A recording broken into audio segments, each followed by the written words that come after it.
Assalamualaikum warahmatullahi wabarakatuh. Pada kesempatan kali ini saya akan menjelaskan dalam rangka penyelesaian tugas skripsi saya di Prodi Teknik Informatika. Nama saya adalah Adiar Uwais Alfarnen dengan NIM 23640301009. Pada penelitian kali ini saya mengambil judul yaitu penerapan metode Goal Direct Design untuk evaluasi dan perbaikan user interface dalam meningkatkan user experience pada aplikasi sistem monitoring data aset atau SIMODAS Dinas Kominfo Kabupaten Malang. Latar belakang SIMODAS yaitu dalam rangka pengelolaan aset pada Dinas Kominfo. Di samping itu juga saya selaku pengelola aset pada Dinas Kominfo sangat membutuhkan sebuah sistem untuk pengelolaan yang lebih teratur, dokumentasi, serta dapat dipertanggungjawabkan. Nah, rumusan masalah rumusan masalah yang tercantum pada skripsi ini yaitu satu, bagaimana perancangan user interface dan user experience SIMODAS dalam menggunakan metode Goal Direct Design.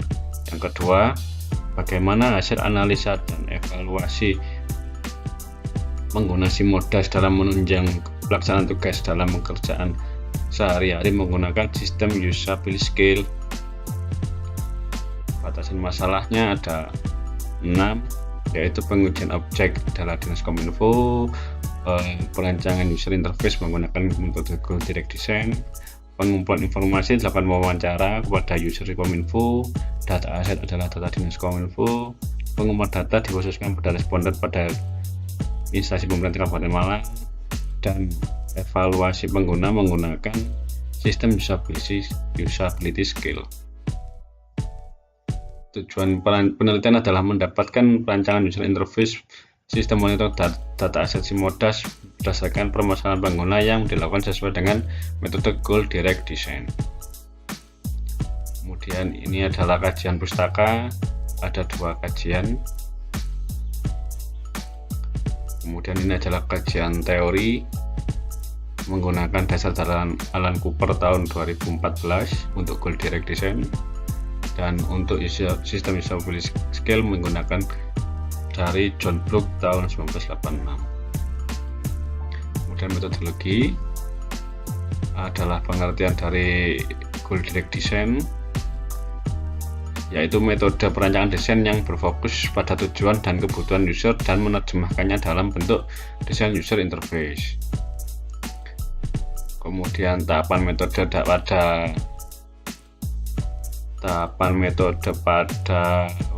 Goal Direct Design adalah ada 6 tahap, yaitu research, modeling, requirement framework, refinement, dan support. Research adalah penelitian, kemudian kedua pemodelan, kemudian kebutuhan, 4 framework atau tenaga kerja, kelima adalah penyempurnaan, dan 6 adalah dukungan. Dan ini adalah hasil dan analisa setelah dilakukan metode Goal Direct Design. Yang pertama, SIMODAS tentunya sudah ada, namun dalam developnya itu masih berbasis peralihan dari manual ke menggunakan sistem, jadi belum ada evaluasi sama sekali pada penggunaan awal. Karena itu pada saat penelitian ini dilakukan wawancara awal menggunakan unstructured, yaitu lebih fleksibel dengan ada 4 user adalah 4 stake akses user, ada staf pengguna aset, pengelola aset, pemelihara aset, dan kepala subbagian aset selaku pejabat pembuat kebijakan pada pengelolaan aset. Pendapatnya adalah 1, tidak ada fitur peminjaman barang, kedua yaitu input aset belum sesuai NIBAT, form serah terima juga tidak sesuai, kartu inventaris barang juga belum ada, laba aset masih menggunakan teks lama. Kemudian pemeliharaan aset juga ada, pemeliharaan itu juga kurang. Kemudian yang 4 adalah laporan rekap aset masih belum sesuai dengan yang Kemudian tahap kedua adalah modeling. Modeling itu adalah penyusunan user persona tentang bagaimana aktivitas sehari-hari, kemudian hambatan-hambatan seperti apa, kemudian keinginannya itu seperti apa yang berhubungan dengan si modus, dan kemudian harapan untuk kedepannya itu bagaimana. Kemudian setelah user persona, kita menuju ke user journey, yaitu apa yang dibutuhkan tadi dilakukan dalam sebuah tabel seperti login ke sistem bagaimana, input dan aset bagaimana, setelah terima bagaimana, akhir bagaimana, dan seterusnya. Kemudian lanjut ke tahap berikutnya, yaitu tahap 3 atau requirement, yaitu kebutuhan, menyusun konteks skenario dalam rangka skenario penggunaan menu atau fitur pada si modus yang dibutuhkan oleh si user tadi. Nah, kemudian akan menjadi outputnya kebutuhan informasi sistem, yaitu penambahan fitur input aset adalah penambahan asal usul beserta dokumen pengadaannya, penambahan menu peminjaman, kemudian verifikasi data, updating dokumen dan serah terima, penambahan menu pemeliharaan, penambahan menu KIR, laporan aset, label aset, dan penyesuaian warna tema website atau desain website. Nah, ini adalah menyusun diagram flow system atau dalam tahap requirement. Ada flow system mulai pengelolaan aset sistemnya sampai struktur database-nya juga dibuatkan flow system. Keempat adalah pembuatan wireframe awal, yaitu berdasarkan dari masukan para user tadi didapatkan beberapa evaluasi seperti dari halaman dashboard, kemudian halaman login, kemudian fitur-fitur pada menu, kemudian ada label yang perlu disesuaikan dengan kebutuhan, dan input data pembimbingan juga disesuaikan.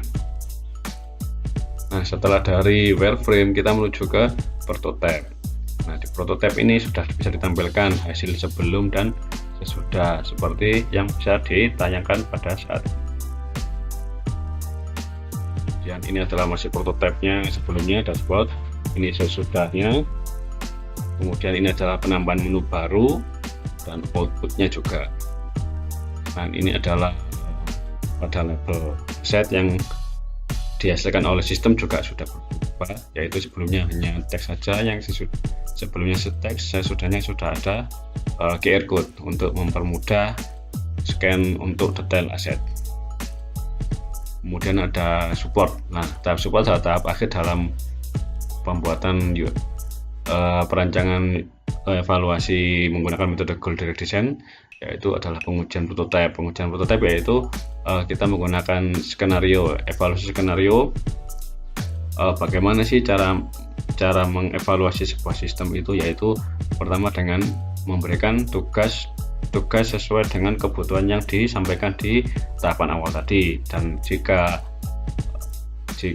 skenario tersebut dapat diselesaikan dengan waktu yang cukup efisien, maka itu dianggap sudah selesai. Kemudian masih ada rekomendasi juga, ini adalah akan menjadi evaluasi berikutnya. Dan yang kedua yaitu menggunakan SUS atau System Usability Skill dengan total 47 responden. Kenapa 47?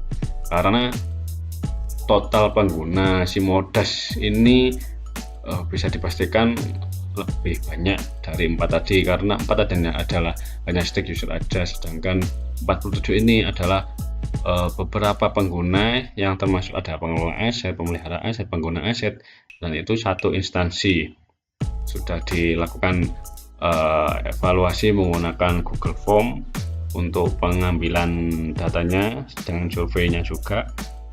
Kemudian hasilnya yaitu setelah dilakukan perhitungan dengan menggunakan rumus SUS, ini kebetulan dibantu oleh Python, rumus Python, dihasilkan rata-rata 90,96, yaitu masuk dalam kategori excellent atau sangat.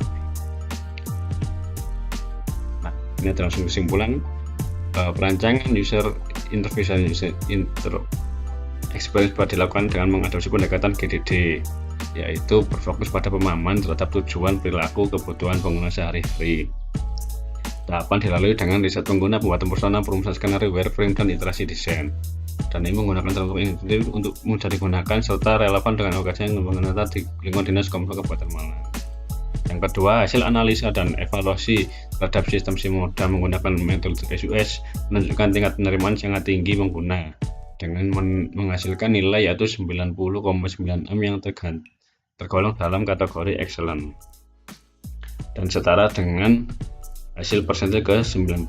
Hal ini menunjukkan SIMODA tidak hanya digunakan tapi juga sangat mendukung efisiensi kinerja pengguna dalam aktivitas monitoring sehari-hari. Namun memang masih perlu pengembangan lebih lanjut. Namun untuk penelitian kali ini dirasa sudah cukup untuk mengembangkan sebagai dasar referensi instansi untuk mengembangkan aplikasi SIMODA ini untuk menunjang kegiatan sehari-hari yang lebih efisien dan bermanfaat untuk layaknya.